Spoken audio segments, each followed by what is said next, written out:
Non-stop Vikings talk. It's Purple Daily on Score North and ScoreNorth.com. Purple Daily, presented by Surly Brewing Company. It's the next phase of our evaluation when we put the pads on. And really, we want to see the strength and power of our players and see the pop that's in their body. We also want to see the run-pass conflicts that show up as defensive players, you know, the play actions, the boots, and so forth. So we're building reaction, and now we want to see what it looks like when they have to read pad level and react. Oh, my. That is an all-time football clip. All-time football clip right there. Got the pads on. Dude, Dex, can you email that to me? Dead serious. I'm putting together some more Loves Football clips for the season here. Once Ed pads go on, Donatel loves football. the competition starts. That's when it starts. We had pad level mentioned in there. We had pop. We had reaction time. You had the Kevin O'Connell ones I sent you, right, of him when he was live on the mic last week, you know, where he was talking about all the other football loving things like getting home for the weekend and you got to put some zip on that. You have those ones from Kevin O'Connell? I think I did. You sent them to me on Slack, right? That's Little correct, inside production talk. I do think I downloaded those. Okay, that's great. This is great. Wow, welcome to the footballiest football show you're going to find here, Vikings fans. This is Purple Daily, daily Vikings entertainment, where we want the Vikings to win a Super Bowl sometime before we die. You can get your official Before I Die t-shirts.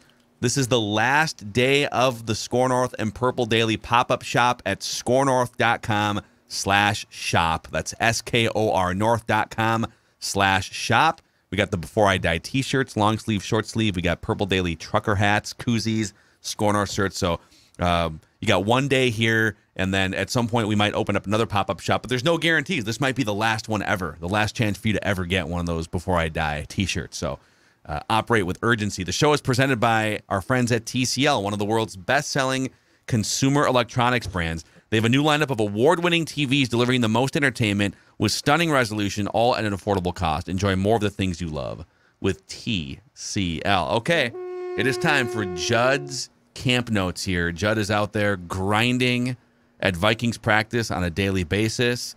One problem, though, yesterday. So you sent us... You always do a good job of emailing Declan and I your camp notes, at least highlights, some distilled version, so we can kind of know the different things to get into. And you said, hey, what should we lead the camp notes with? Should we talk about Bradbury getting pushed around? And Declan and I were both like, I feel like we rip on Bradbury a lot on this show. What about that note about Greg Joseph? And Judd said, oh, what are you talking about? I think maybe your old beat writer buddy Kevin Seifert has you beat on these notes here, because I'm getting this from Kevin Seifert here, your old partner in crime at the Star Tribune. It's good stuff. Said Matt Daniels had an eventful media availability. He predicted Greg Joseph will have the best year of his career in 2022. Quote, I'll put it out there right now. I'm sure of it. Joseph will have the best year of his career. He's 33 of 35 so far on field goals in camp. It's been a while since a Minnesota place kicker was praised publicly like this. Okay. Here's the actual clip from Matt Daniels.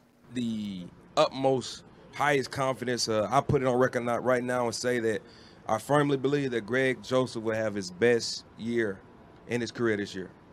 I'll put it out there right now. I'm sure of it. The way he finished up his summer, the way he prepared, and how he has come back and hit the football has been the best that I've seen him. I've only been around for, 4 or 5 months. But he's been 90. I think he's missed 2 kicks out of 35 kicks that he had in 3 sessions that we've had, hitting at about 92, 93%.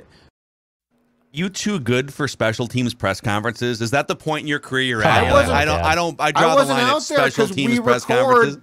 Now, full disclosure, the Vikings hold these pressers at approximately like noon, and we're still going. And so I get out there for practice in the sweltering sun, and I take meticulous notes off of the practice itself. But I missed this, but I did see it.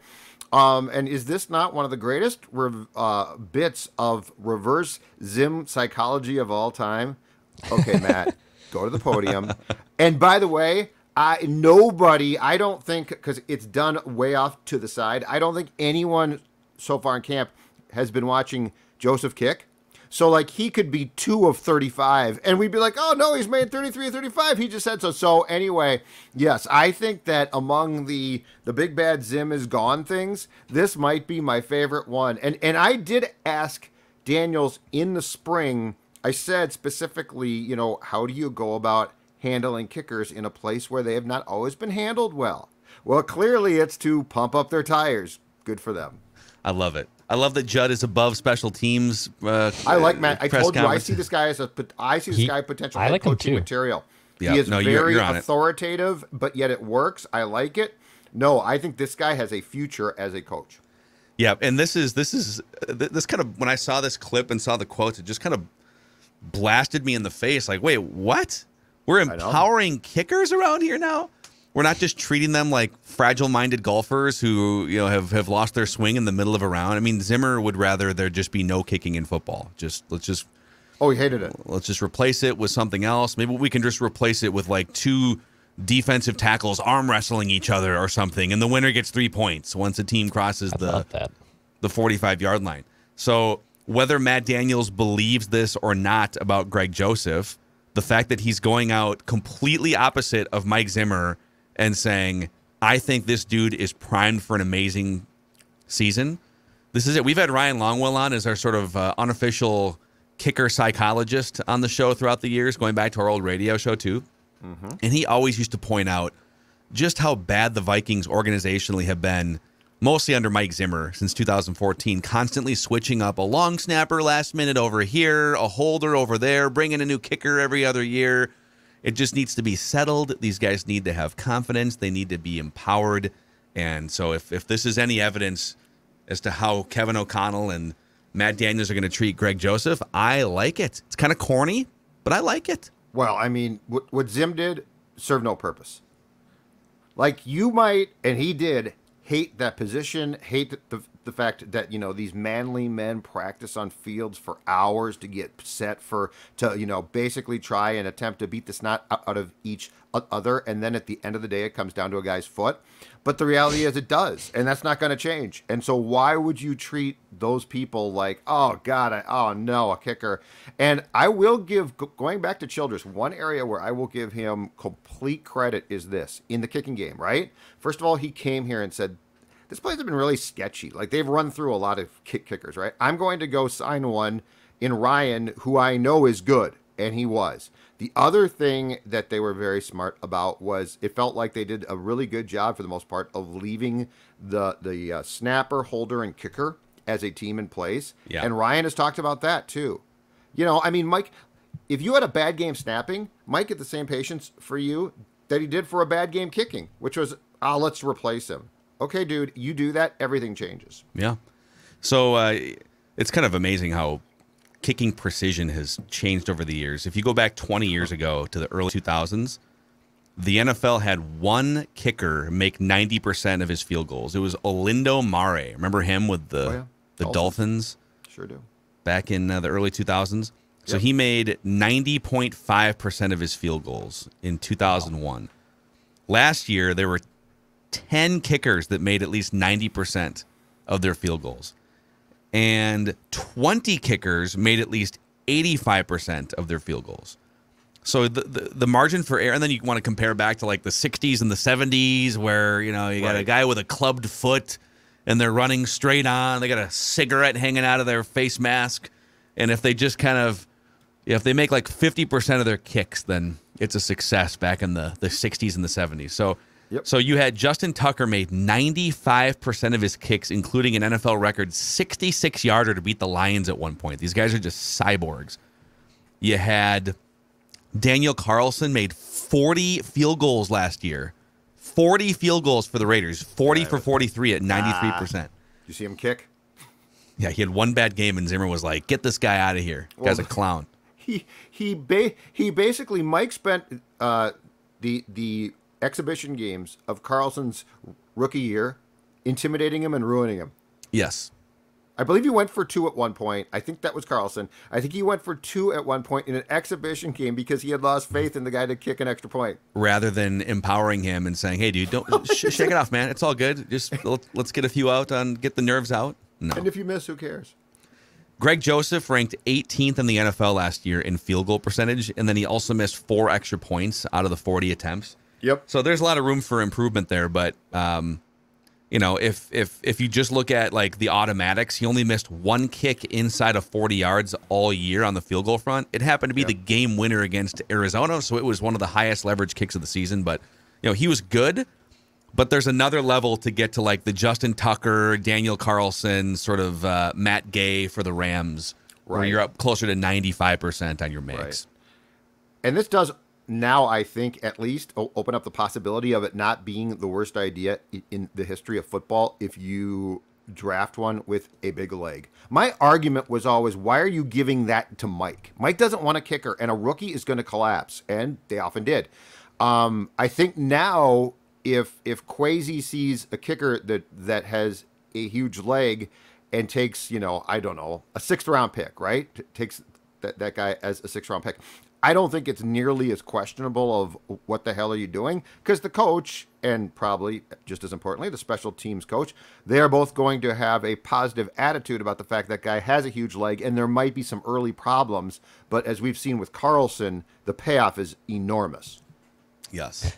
I feel like, too, that like the elite kickers, like the Justin Tuckers, the Matt Gays, the world, like it's clear that there's only like, 3 to 4 of those guys. And then after that, it's just a significant drop off in terms of the elite like level. It kind of reminds me of like the tight end position. There's like 4 or 5 really, really good ones.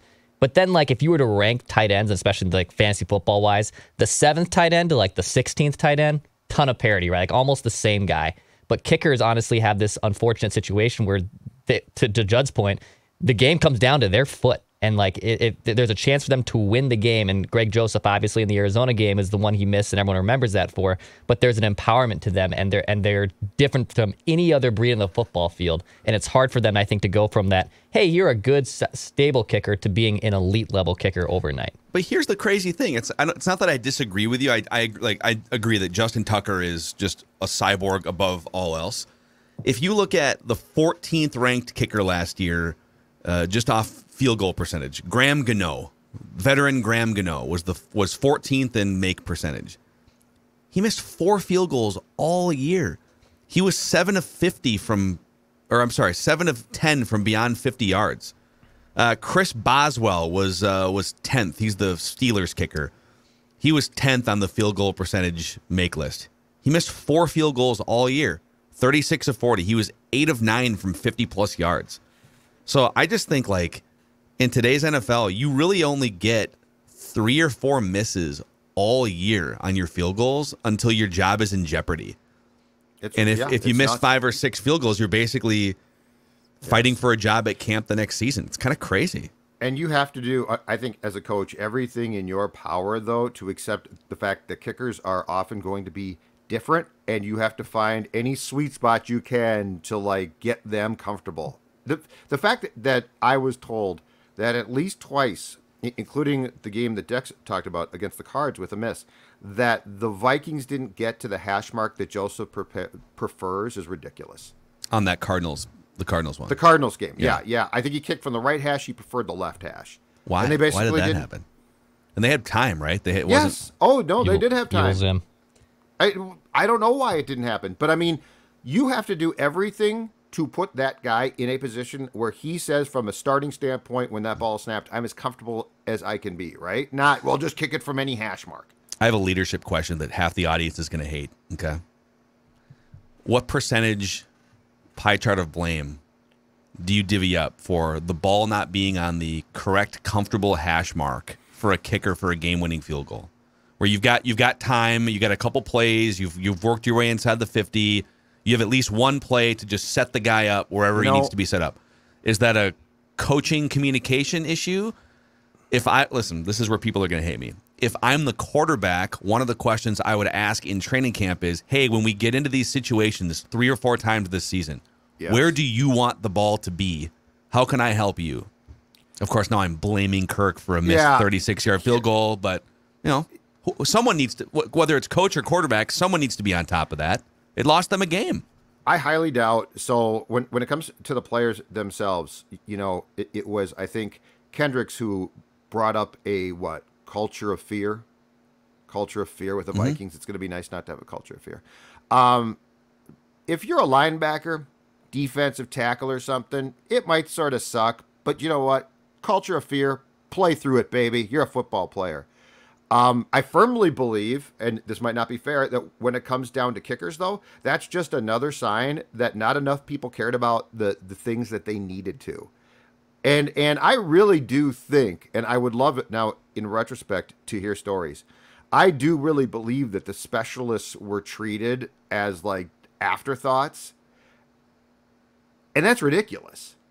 I mean, that's absolutely ridiculous. So like, did Zimmer and Cousins lose that game because they didn't get the ball in the right place? No.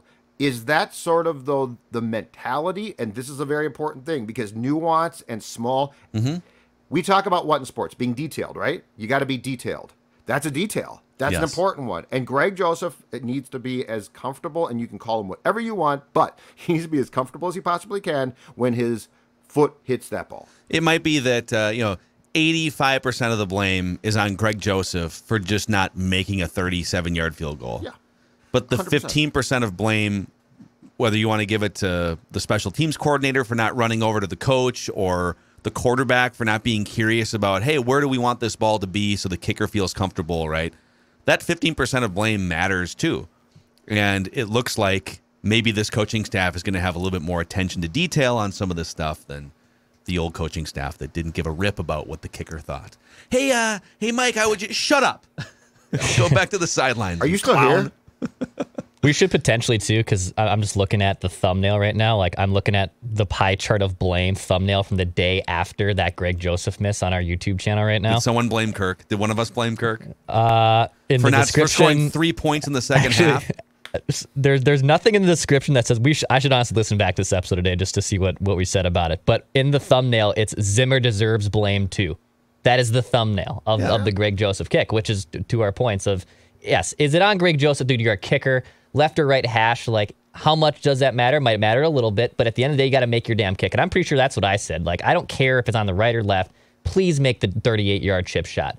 But Zimmer does deserve blame too. I'm curious what we said on it. It actually could be a hilarious old tweets exposed episode. Someone probably. I think one of our biggest beefs with that game is why did you stop scoring points in the second half? Sure. The defense was bad, but like, why did you stop scoring points in the second half? So, anyhow, so there you go. There's your culture change when it comes to the kicker position. That was impressive in Camp KOC. So we'll dive deep into Judd's training camp notes here in just a second, but let's shout out our friends at Underdog who are helping us prepare for the fantasy season, Declan. Yes, I'm jacked for Underdog fans. Number one, like, I love the pick'em options. Like, I've been doing some PGA pick'em, some over-unders. I had Tiger at like 75.5 strokes. I'll take an under on that. And I'll say sometimes that hasn't paid off for me all the time. But I will say it makes me love watching golf more. And now that it's fantasy football season and the puppy is back, there's daily fantasy leagues that are coming up. I'm jacked for Underdog Fantasy. Just small little entry fees too, $5 with a potential $1 million giveaway in the puppy league. So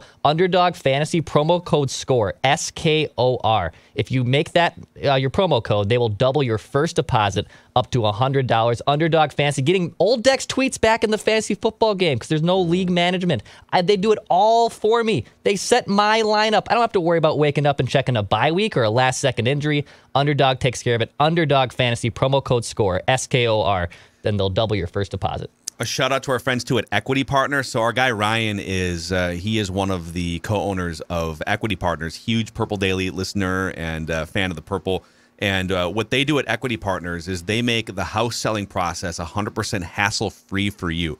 So they will partner with you to fix up your home before you put it on the market, full remodels all the way down to simple fixes, just to improve the value of your home. And then you can move before you sell when you partner with Equity Partners. You can put offers in on your next home, non-contingent on the sale of your current home, which is a huge relief for a lot of people out there. Learn more at equitypartnersmn.com. That's equitypartnersmn.com. Also, our friends at Federated Mutual Insurance Company are helping business owners dating back over 100 years. And they're all about, when it comes to helping business owners, integrity, teamwork, equity, and respect. These four cornerstones create the foundation that supports all interactions and decision-making. Find out more about how Federated can help your business with risk management tools and resources at federatedinsurance.com, where it's our business to protect yours. All right. Judd's training camp notes. Let's empty the bag, baby. First day, full pads.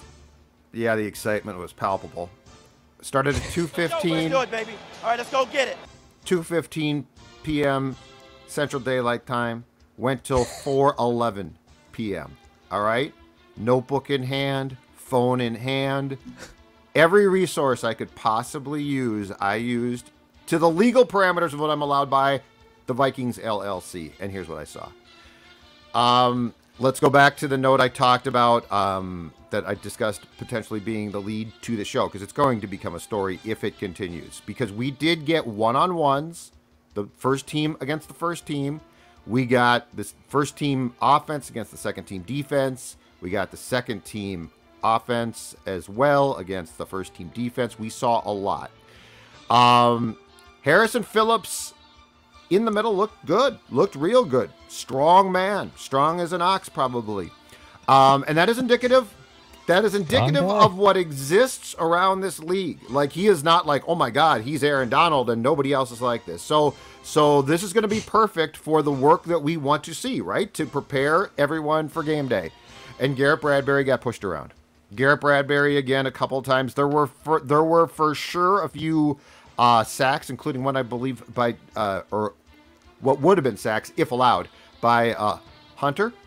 But it is concerning that it does not appear, unless there's a workaround that they haven't unveiled yet. And this is a work in progress. Like, it's not all installed. But anyway, it is concerning that Garret Bradbury's problem for the first, 3 years of his career against a guy who is a good player, but he is reflective of what exists at the defensive tackle spots in this league now, again got pushed around, which goes back to the problem that he has had since he started in the league. They can't possibly just go into the season if this continues to be an issue in their own practices, in preseason games, if he even plays in the preseason. They wouldn't just blindly walk into the season with this still being a problem, right? They would, like Chris Reed or like Austin Schlottman.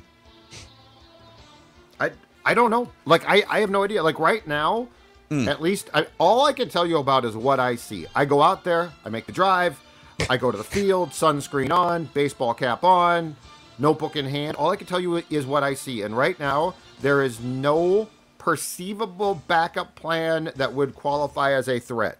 Schlottman, second team. Josh Sokol, third team. We talked about the potential, I believe, of Reed playing center. But right now, he's not. So I could tell you, as of, we are now Tuesday, a week into practices, and with a full padded practice, that everything points to, if they don't have Garret Bradbury starting, it's a ripcord situation that they have not really, it appears, prepared for at this point. So interesting. So interesting. And now some of this is on the flip side. Awesome. Harrison Phillips is coming in here and doing his job in practice, in a padded practice, and that's good too. This means nothing to anyone other than us, but Juan Soto just got traded to the San Diego Padres along with Josh Bell for a bunch of prospects. So the baseball trade deadline is off the charts today. Anyways, there's your 5-second baseball break here in Purple Daily. Poor Nationals fans. Back to Judd's camp notes. All right, camp note 2. So the first pick that Cousins threw in training camp came via second-round pick, rookie corner Andrew Booth Jr. Yesterday, Booth did not pick off a pass, but you know what he showed? He is full of feistiness. He is full of feistiness. At one point during the always fun to watch one-on-one drills between corners and wide receivers, he was jawing across the field with Justin Jefferson. Interesting. He then covered and got into a dust-up and actually tried to get confrontational, although it was broken up very quickly with B.C. Johnson. Andrew Booth Jr., how can I put this?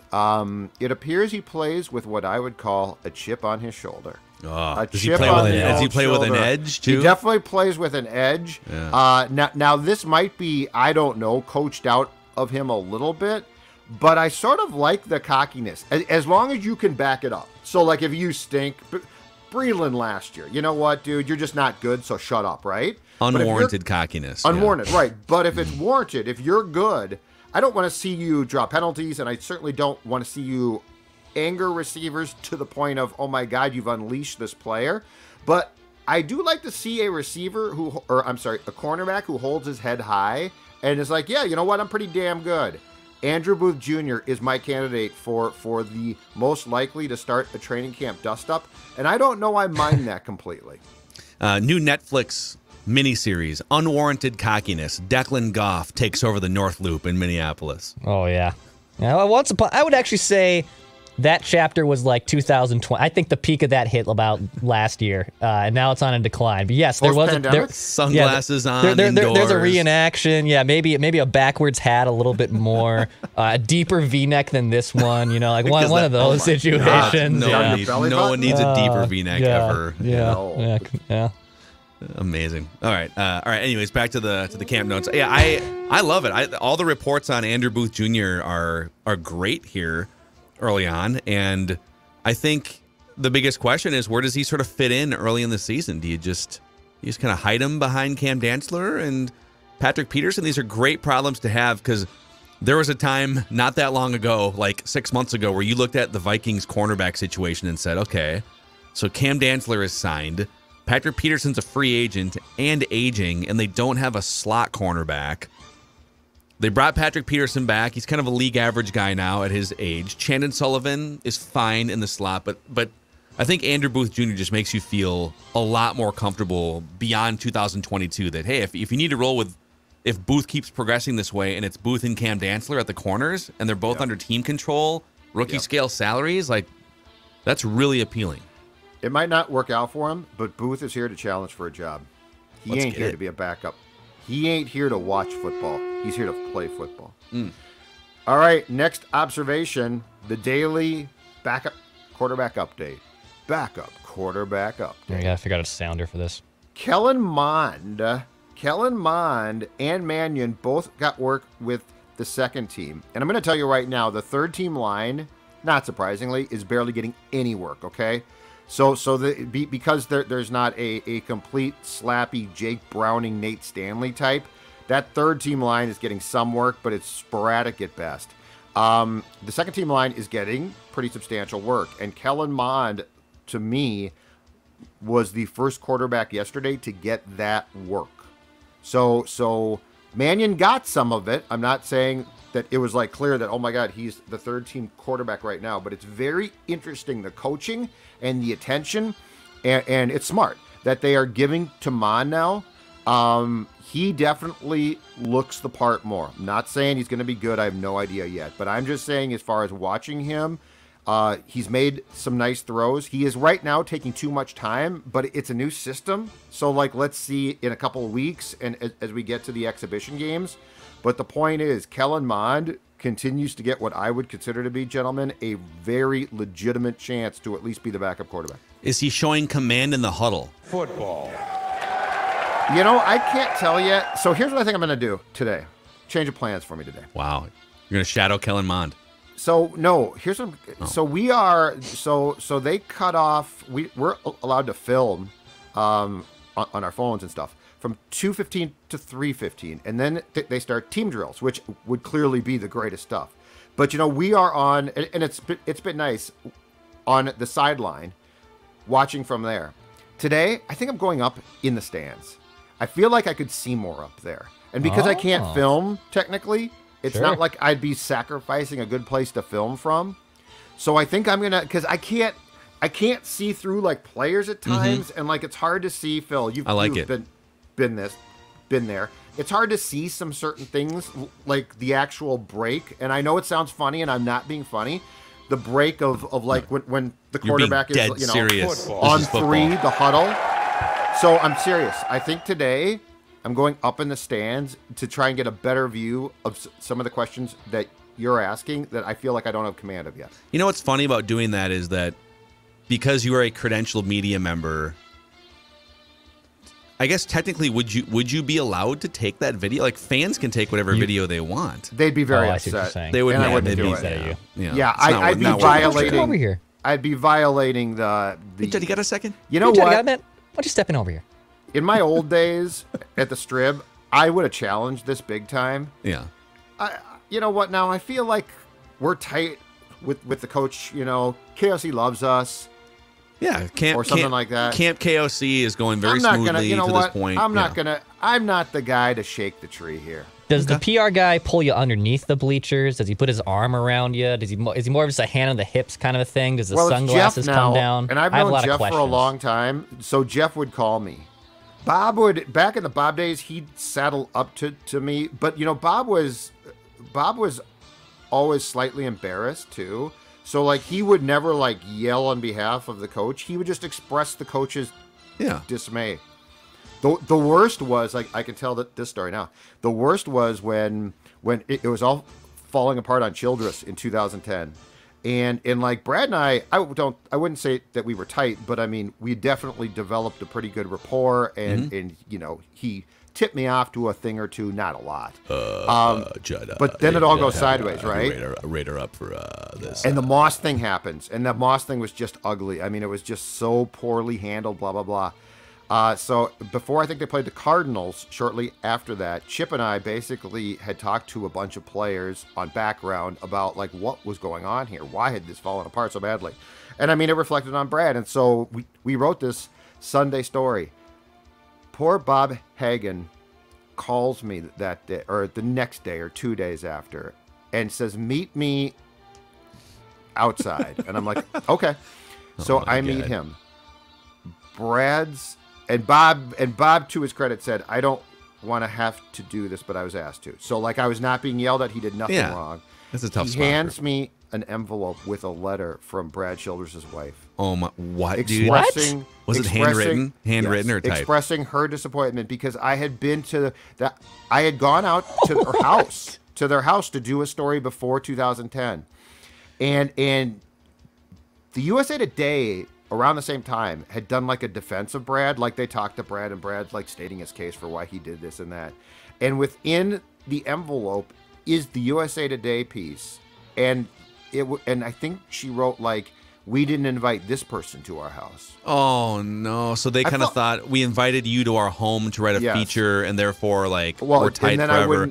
Yeah. But you doing your job as a beat reporter.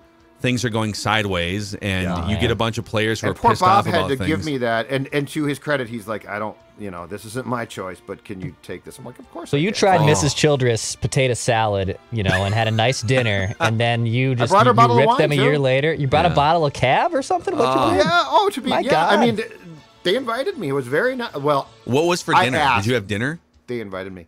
I don't remember if we did or not. It's a long time ago now. And she was a very nice person, and I get why she was upset. I mean, unfortunately, the reality of those jobs is I feel like a lot of time family is caught in between because they don't understand it. They're like, "We invited you to our house, and now you're completely," in their mind, savaging my husband, or if it's a player, my son or something like that. So I did feel bad, but I mean, those are the type of things that transpire. And I don't that's talk the about thing them too. a lot It's like, I don't want to embarrass people, but no, of course not. But your job was to. I love how we've taken this little side street down Judd's writing career here. But your loyalty in that job is not to Brad. You're not like actively trying to sabotage Brad, but your loyalty is to an audience that wants to know information about what's happening with this train wreck team at the time. And players are expressing frustration. I remember the article that you wrote, and it was kind of this.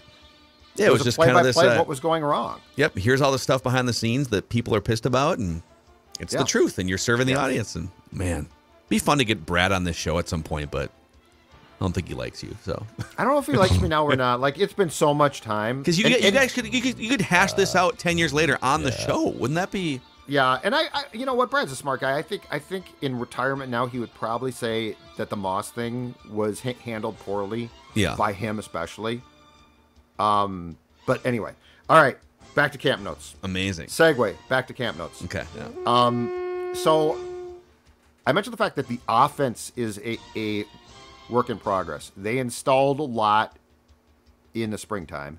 They're installing more. But here's the one thing in the team drills. And like the team drills are our first look at, you got to go here. Like it's not slow. It's going as fast as you possibly can in the first full padded practice. The ball was on the ground way too much. Bad shotgun snap from Kellen Mond. Okay. The one problem there is I think that's the third time in the past 2 practices that Mond has struggled with snaps or there was one, I think, on Saturday where he struggled to handle a handoff. Cam Dantzler forced a fumble by Ty Chandler. A Cousins pitch was fumbled. Another slappy running back by the name of Bryant Kobach fumbled. Johnny Munt fumbled in the red zone. And I'm, again, not joking. That's the details you can't have too much of. Like that will drive a coach crazy, I think, in April, May, June, July. It doesn't matter when. In defense of Johnny Munt, he's basically touched the ball 13 times in his entire college and pro career. So he's not used to having firm hands on the football. The ball is the program, Phil Mackey. The ball is program. That's what I was thinking. I saw this note from you. Like, what would PJ Fleck say about these fumbling issues? The ball is the program. You can't have that. Like, that's the one thing I don't think. Wasn't there a study that came out a couple years ago that fumbles are largely random except for the Patriots? That the Patriots under Bill Belichick had just some absurd low fumble rate compared to the rest of the league. Because he works on it constantly. Or do they have slightly deflated footballs that are easier to hang on to and less slippery? Some sort of substance. Wow. Are they putting a substance on their forearms, on their bodies? I just feel like it's a little fishy that for 20 years they would have a much lower fumble rate. I didn't see this coming. Mm-hmm. Well, don't forget, Kevin O'Connell, backup quarterback to Tom Brady with Belichick in New England. He would know. He's going to know all the secrets. He's going to know them all. Johnny Munt was playing with the first team offense in that case when he fumbled because Irv Smith Jr. briefly left the field and then returned but didn't take part in practice. O'Connell doesn't talk until Wednesday. And Smith did return, so he, very possibly could be back in practice on Tuesday. I don't know. This is what you want to, but I mean, this is a bit concerning, right? Because he had the torn meniscus that kept Irv Smith Jr. out all last season. I just want to see him on the field. But we don't have any real. We're still kind of waiting on the severity, right? Yeah, and he came back, so I'm guessing it might be nothing.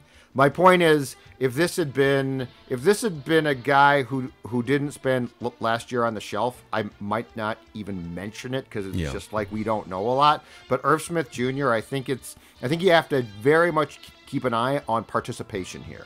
Yeah, that's fair. All right, and then my last one for this show, because on the flagship show, Mackey and Judd, I'm going to take a note to that one as well. We have bonus notes on Mackey and Judd. We have bonus notes because it's going too long, because I told a long story. The last one is this. KJ Osborne flashed, no questions asked in training camp 2021. Like, there's no doubt about that. I didn't expect much, and he had a very nice camp, and that paid off with what I thought was an outstanding 2021 season for a guy who started here as a not very good punt returner in 2020.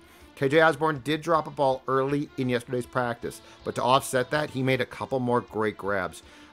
He made a diving grab over Cam Dantzler for a touchdown in a red zone drill.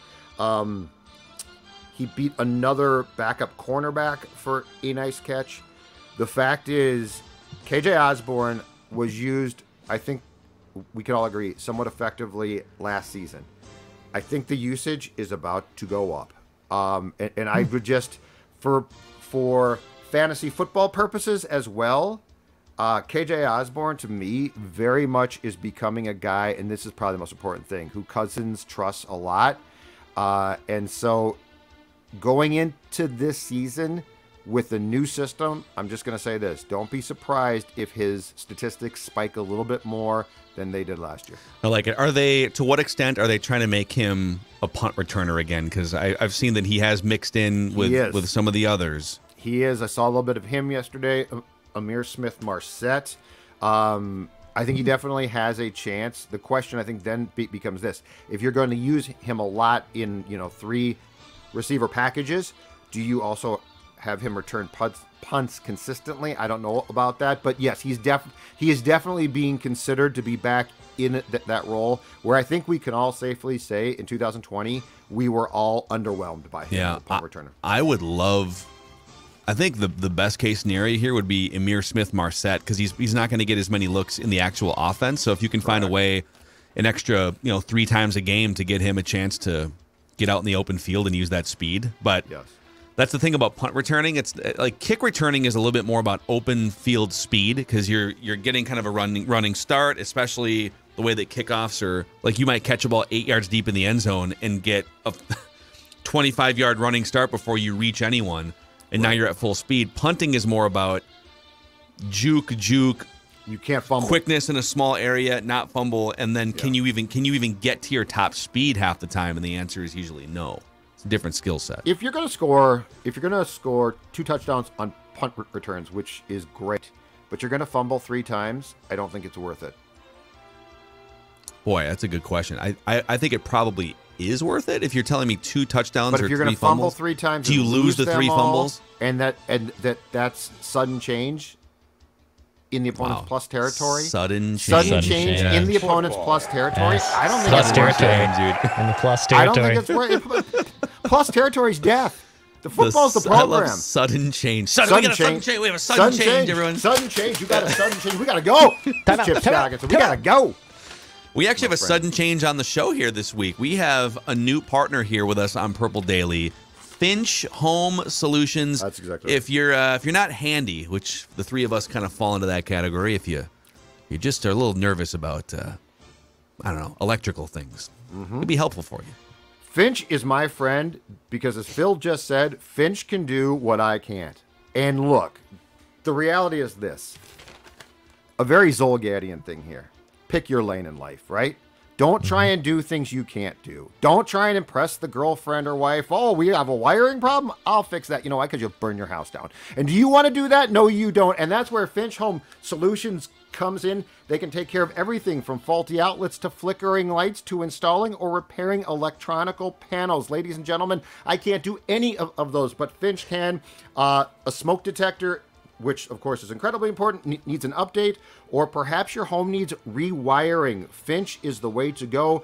No business, no job is too big or small. Go to finchhomesolutions.com, call them 612-357-2604, or finchhomesolutions.com. Again, unlike in sports, don't try and be a hero where you shouldn't be. Finch Home Solutions has you covered.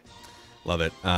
Also, a shout out to Brainerd International Raceway. It's a fun place to hang out this summer, Dex. Absolutely. It's the Lucas Oil Nationals. It's coming August 18th through the 21st at Brainerd International Raceway. And every ticket comes with a pit pass.